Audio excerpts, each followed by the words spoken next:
शारदा कंस्ट्रक्शनवाल्यांना गव्हर्नमेंटकडून भरपूर कामं मिळालेली आहेत, पण त्या ड्रेनेजच्या कामामध्ये सरळ सरळ भ्रष्टाचार आहे. शारदा कंस्ट्रक्शननं बऱ्याच ठिकाणी अगोदर रस्ते बनवल्याच्या नंतर मग ड्रेनेजसाठी ते रस्ते अजून फोडले, अजून ड्रेनेज टाकले, मग नंतर ड्रेनेज कुठं चोकअप झाले असले तर अजून रस्ते फोडले, अजून ड्रेनेज हे केले.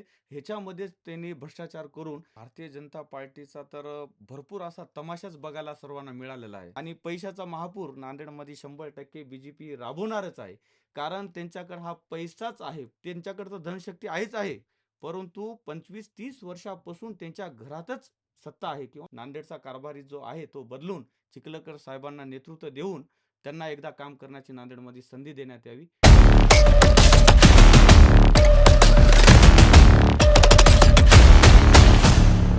नांदेड महापालिकेची निवडणूक जवळ आलेली आहे आणि अगदी काही दिवस अर्थात काही तास त्या निवडणुकीसाठी शिल्लक राहिलेले आहेत आणि निवडणुकीमध्ये उमेदवार एकमेकांच्या विरोधामध्ये सर्व ताकदीनिशी उतरले आहेत. प्रचाराच्या फैरी झडत आहेत आणि एकमेकांच्या विरोधात सर्व ताकदीनिशी उतरून एकमेकांना पाण्यात पाहण्यासारखी परिस्थिती या ठिकाणी वाटते आहे. आपला पक्ष, आपली कामं आणि आपली विचारधारा घेऊन उमेदवार आपला पक्ष, आपली विचारधारा आणि आपली कामं घेऊन या ठिकाणी प्रत्येक उमेदवार मतदारांना या ठिकाणी सामोरा जातो आहे.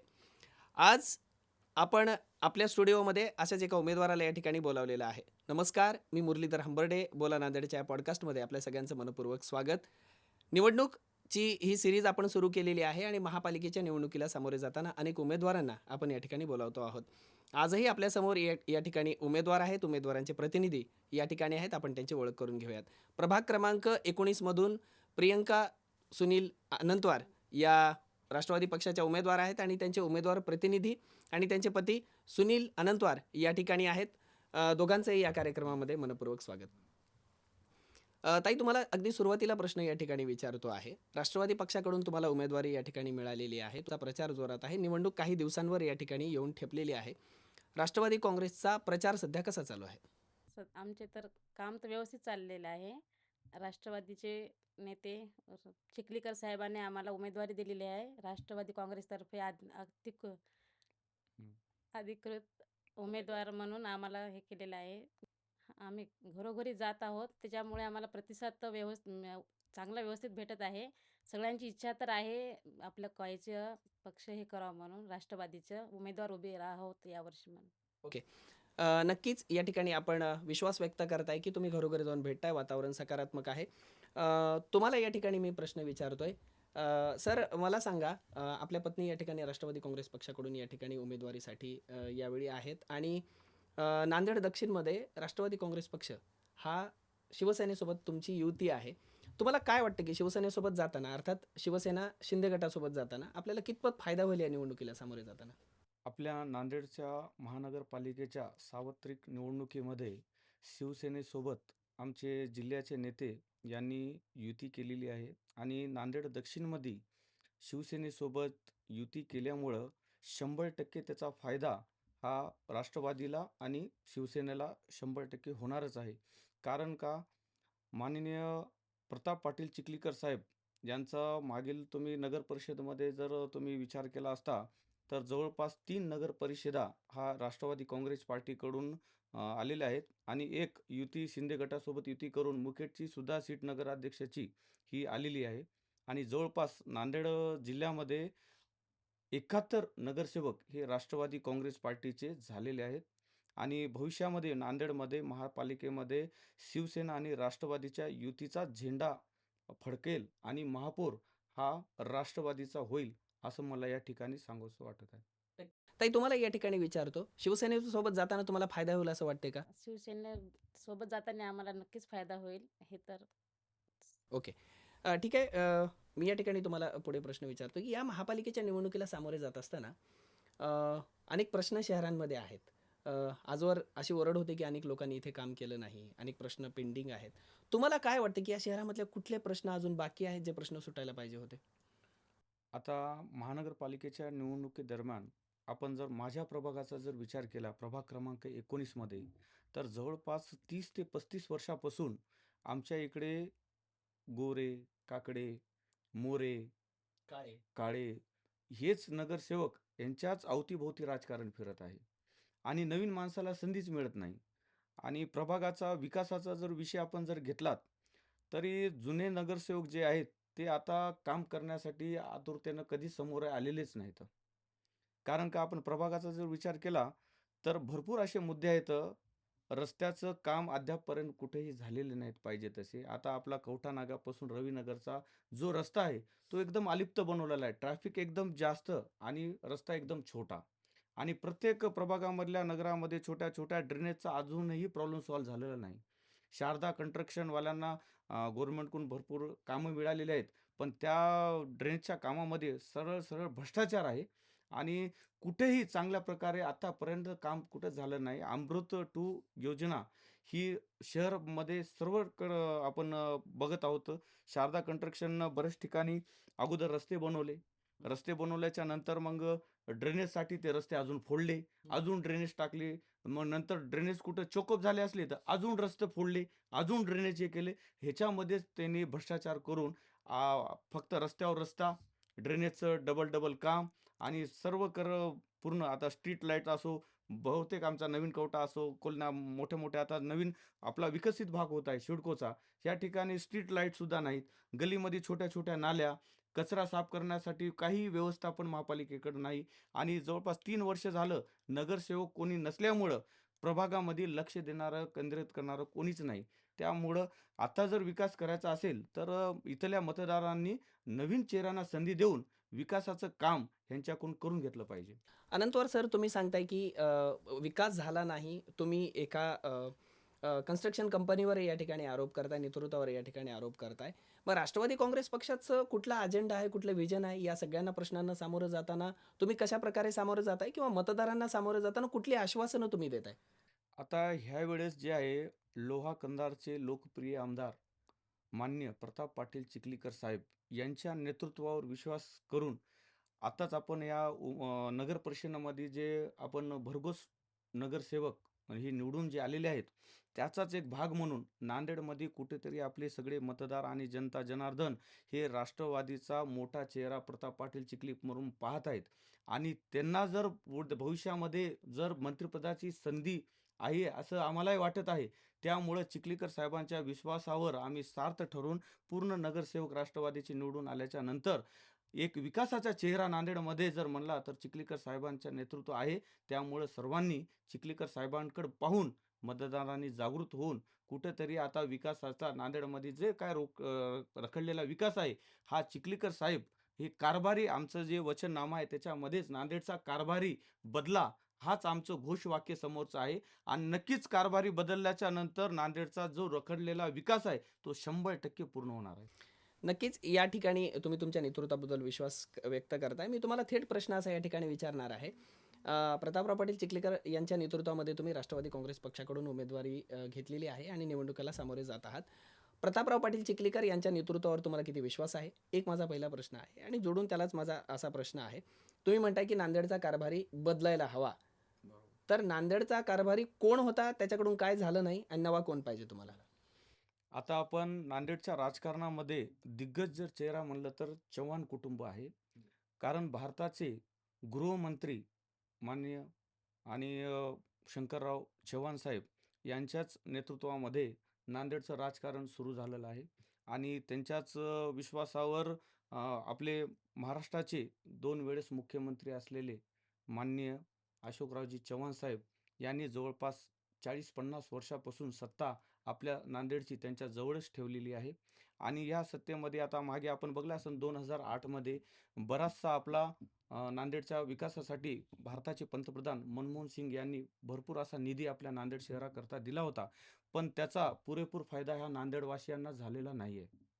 त्याच्यामुळं आता नव्यानं काहीतरी कोणाला तर संधी दिली पाहिजे. चव्हाण कुटुंब अद्यापपर्यंत विकासाच्या नावाने भरपूर भ्रष्टाचारच नांदेडमध्ये आपल्याला पाहायला मिळतो. कारण मुख्यमंत्री असताना नांदेडचे आपले सार्वजनिक बांधकाम मंत्री असताना सुद्धा नांदेडचा पाहिजे तसा विकास आपल्याला पाहावयास मिळत नाही आणि आम्हीच का आपली नांदेडची जनता सुद्धा यावर सर्व माहिती आहे की नांदेडचा पाहिजे तसा विकास झाला नाही. कारण आपण नागपूर शहर बघा, तिथले मुख्यमंत्री बघा, नागपूर कशी हायटेक सिटी झालेली आहे. त्या सिटीला जर नांदेडमध्ये जर बघायचं असेल त्याप्रमाणे, तर एकदा आमच्या मनाने किंवा जनता जनार्दनाने चिखलीकर साहेबांवर विश्वास दाखवावा आणि त्यांना पुढं करून नांदेडचा कारभारी जो आहे तो बदलून चिखलीकर साहेबांना नेतृत्व देऊन त्यांना एकदा काम करण्याची नांदेडमध्ये संधी देण्यात यावी असं मला वाटते. चिखलीकर साहेबांच्या कोणत्या गुणांमुळे तुम्हाला असं वाटतं की प्रतापराव पाटील चिखलीकर साहेब आहे त्यांच्यात कुठल्या त्यांच्या गुणवत्तेमुळे असं वाटतं की नांदेडचे ते कारभारी होऊ शकतात आणि त्यांच्यात कुठल्या क्षमता आहेत असं तुम्हाला वाटतं? आता मी चिखलीकर साहेबांचं जर तुम्ही जर 30-40 वर्षाचा आलेख जर पाहिला असता राजकीय कारकीर्द. राजकीय कारकीर्द, त्यामध्ये पक्ष नेतृत्व त्यांनी बरेचसे वेळेस चेंजेस आणलेत.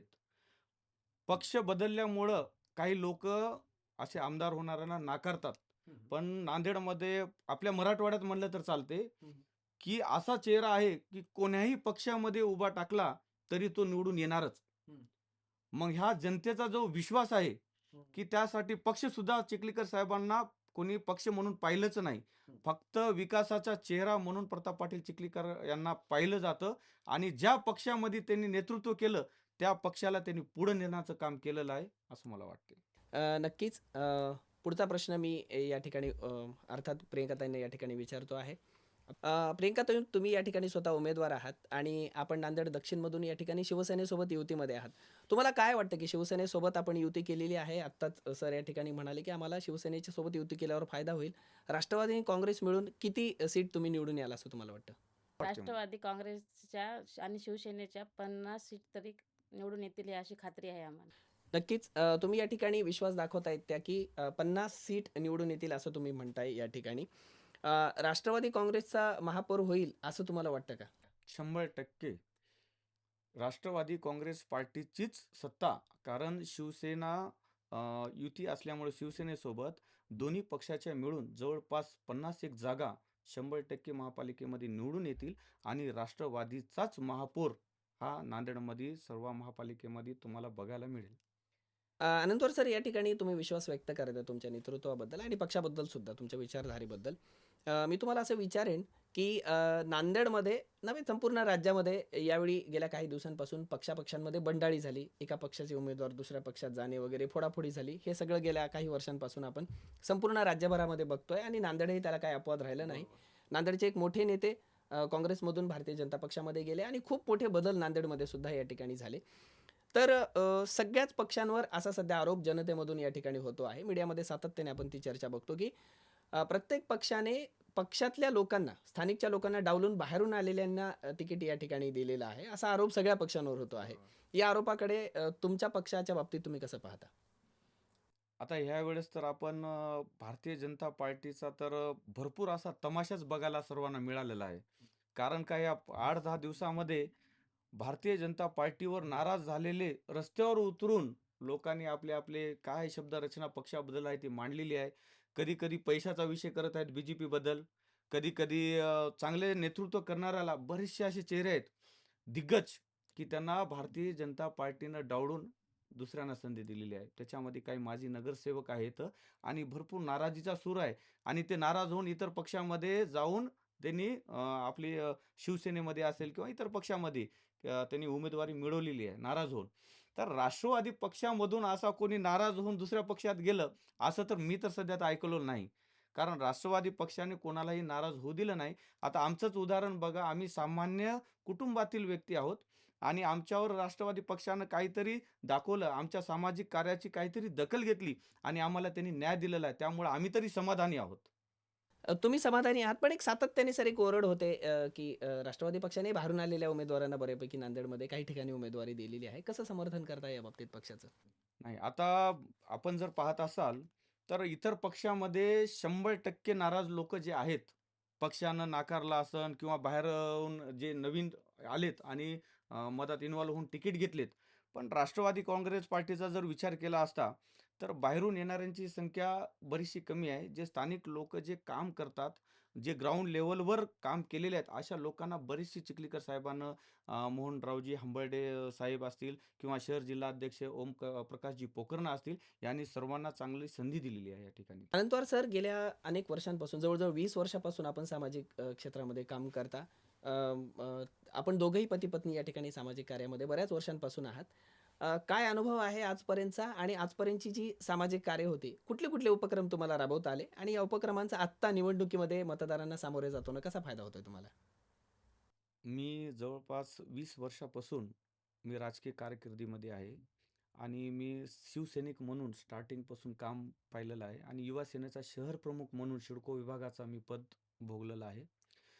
त्यानंतर 20 वर्षाच्या कार्यकाळात युवा सेनेचा शहर प्रमुख असताना बरेचसे कॉलेजमधल्या मुलांच्या, विद्यार्थिनीच्या जे समस्या असतात कॉलेजमध्ये, शाळेमध्ये, त्यावर मी ताकदीनं लक्ष देऊन त्यांच्या समस्या जे काय ते सोडवलेल्या आहेत. आणि प्रभागामध्ये अ, वाढदिवसाचा अवांतर आपण खर्च करत असतो. पण माझा वाढदिवसाचे जवळपास 10 ते 15 वर्ष झाला माझा वाढदिवस हा मी नेरली कुष्ठधामसारख्या ठिकाणी, अंध विद्यालय वसरणी या ठिकाणी किंवा अनाथ आश्रम या ठिकाणी माझा व्यर्थ आतापर्यंतचा मी अवांतर खर्च कधीच पार्ट्या वगैरे करून किंवा मित्रांना कुठं बारमध्ये बसून केलेला नाही.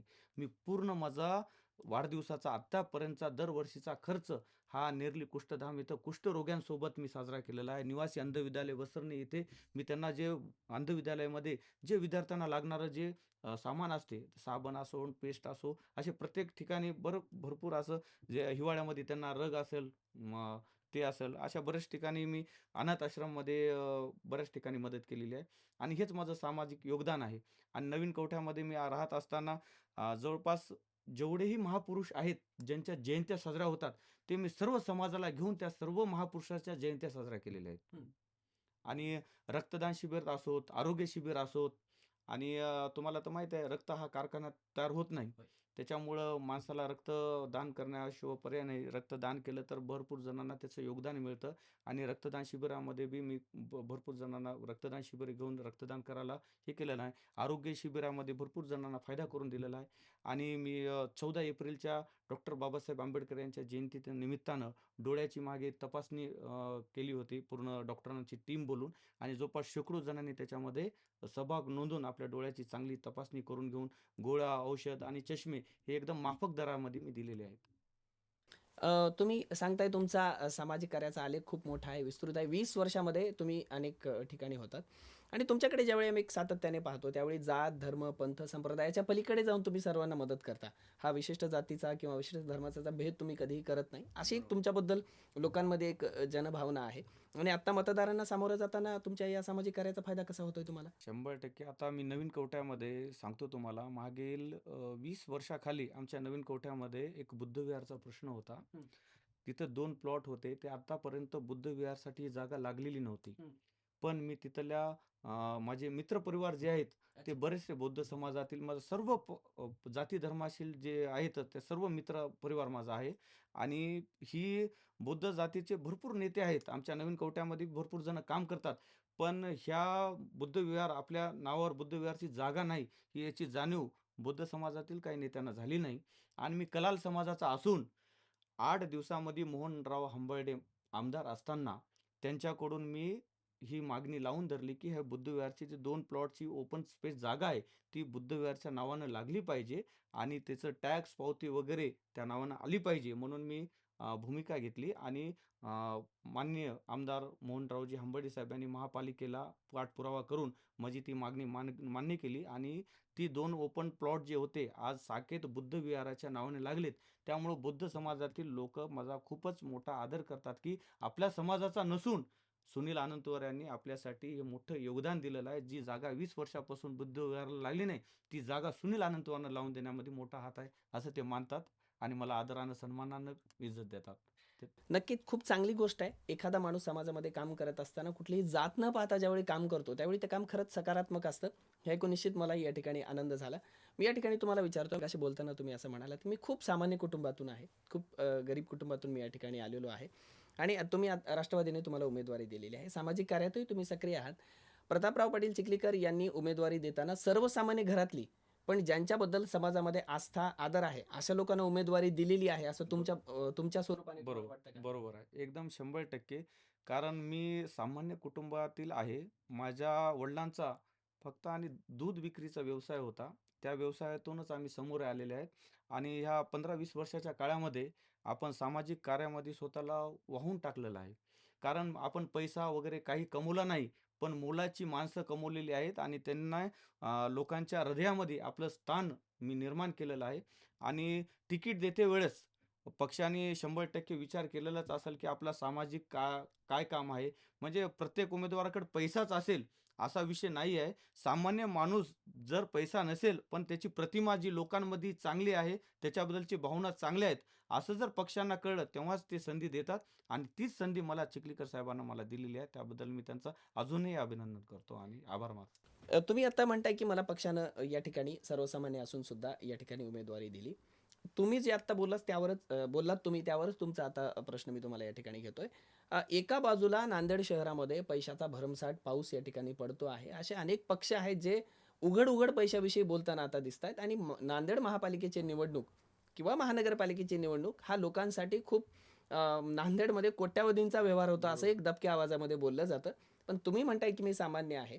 मग तुम्हाला असं वाटतंय का की तुमच्या विरोधामधले उमेदवार हे धनशक्तीचे आहेत आणि मी जनशक्तीचा आहे, असं तुम्हाला वाटतं का? 100% माझ्या विरोधामध्ये असलेले उमेदवार हं. माझी आता जिल्हा परिषद सदस्य गंगाप्रसाद काकडे यांची आई आहेत. धोंडीबा काकड्यांची सौभाग्यवती आहेत ते. त्यांचे आणि राजू गोरे हे माझे विरोधक आहेत. त्यांना शिंदे गटाकडून उमेदवारी आहे आणि बी-जे-पीकडून गंगाप्रसाद काकडे यांच्या मातोश्रींना उमेदवारी आहे. आणि आपण पाहत असाल की 20-25 वर्षापासून त्यांच्याच नात्यागोत्यात किंवा त्यांच्याच घरच्यामध्ये आतापर्यंत नगरसेवक झालेले आहेत आणि ते पहिल्यापासूनच गडगंज पैशाने आहेत आणि मी त्यांच्यासमोर सामान्य कुटुंबातील व्यक्ती आहे आणि जनशक्ती आणि धनशक्तीचा जर विचार केला तर धनाने ते खूपच मोठे आहेत आणि पैशाचा महापूर नांदेडमध्ये 100% बी-जे-पी राबवणारच आहे. कारण त्यांच्याकडे हा पैसाच आहे. आता तुम्ही मागे बऱ्याचशा ज्यांना नाकारलं, त्यांच्या तुम्ही जर व्हिडिओ क्लिप पाहिल्या असाल तर कोणी म्हणत आहे की 50-50 लाख रुपये भाजप पक्षाने मागणी केलेली आहे आणि ज्यांनी समर्थन दिलं नाही की मी 50 लाख रुपये देऊ शकत नाही, अशांची उमेदवारी कापली आहे. असे क्लिपा बघून मी सांगत आहे तुम्हाला की बरेचशा दिवसापासून क्लिपा व्हायरल होत आहेत. त्याच्यामध्ये आता जनशक्तीचा विचार केला तर आम्ही तर तन धनाने फक्त निवडणुकीमध्ये आमची जनशक्तीच आहे आणि आमच्या मागे फक्त जनताच जनार्दन म्हणून आम्ही आहोत आणि या निवडणुकीमध्ये जरी पैशाचा महापूर आला, तरी सामान्य जनता जी आहे, हे सामान्य कुटुंबाच्या व्यक्तीला न्याय देईल. कारण का आमच्या प्रभागामध्ये जर विचार केला, त्यांच्याकडे तर धनशक्ती आहेच आहे. परंतु 25-30 वर्षापासून त्यांच्या घरातच सत्ता आहे किंवा ते नगरसेवक आहेत, कोण्याही पक्षाचे असो. आता मागे बी-जे-पीकडून राजू गोरे होते, यावेळेस बी-जे-पीकडून त्यांना उमेदवारी नाकारली आणि शिंदे गटाने त्यांनी प्रवेश केला. त्यांना शिंदे गटाचं तिकीट आहे त्यांच्या पत्नीला. पण ह्यावेळेस जे आहे, की आता निवडणूक आली म्हणजे की 2 दिवसामध्ये 2,000 वोट, 3,000 वोट असे सगळीकडे व्हायरल आता चर्चा आहेत. बरोबर. वोट मागे 2,000 देणार. आपण काय कोणाला पैसे वगैरे देऊ शकत नाही आणि त्यांचे आम्ही सामान्य जनतेला सांगतो, की आपल्याच वस्तीसाठी जो निधी येतो, आता हे मागे नगरसेवक आहे, तोच निधी हडप करून, तेच पैसे जमा करून हे मतदार पर्यंत पोहोचवण्यासाठी हे 2 दिवस त्यांनी घेतलेले आहेत आणि स्वतःच्या घरातून कोणी पैसा हे करत नाही आणि महापालिका एवढं स्त्रोत नाहीत, की महापालिकेकडून आपण पैसाच कमवता म्हणून. कारण महापालिकेमध्ये जेवढा निधी येतो, उपलब्ध होतो, खासदार निधी असो, आमदार निधी असो किंवा महापालिकेच्या कामाचा निधी मिळणारा असो, ह्याचा पुरेपूर फायदा त्यांनी उचलला मागच्या इलेक्शनमध्ये आणि त्याच्यातला दाबलेला पैसा ह्या निवडणुकीमध्ये त्यांनी समोर आणत आहे आणि त्या जीवावर त्यांनी निवडणूक लढवत आहेत. आता आमच्यासारखं सामान्य कुटुंब खर्च करू शकत नाही.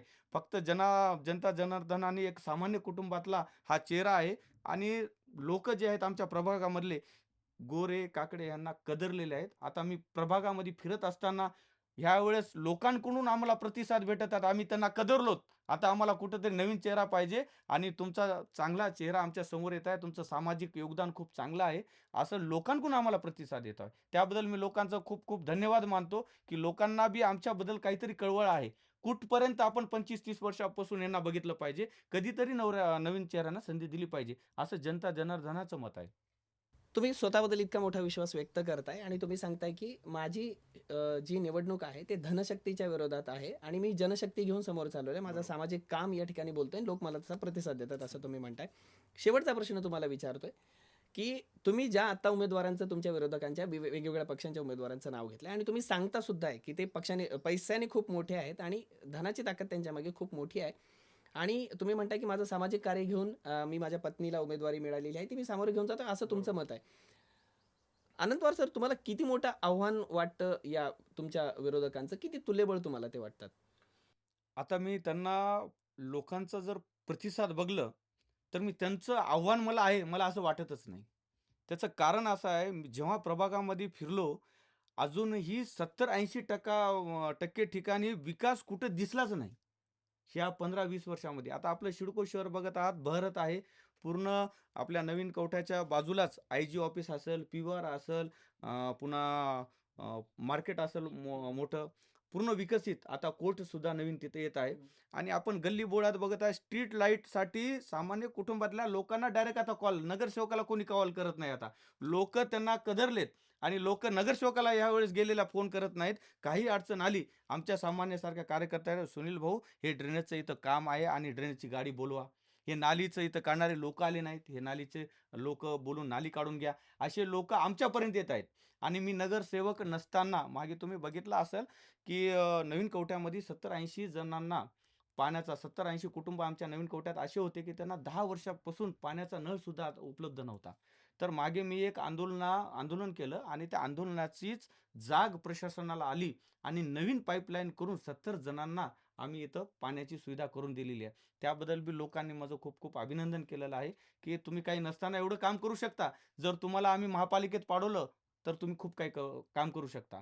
आता मागे गेल्या वर्षी अतिवृष्टी झाली होती आपल्या नांदेडमध्ये. आमच्या माढाच्या बहुतांश 70-80 घरामध्ये पाणी शिरलं होतं.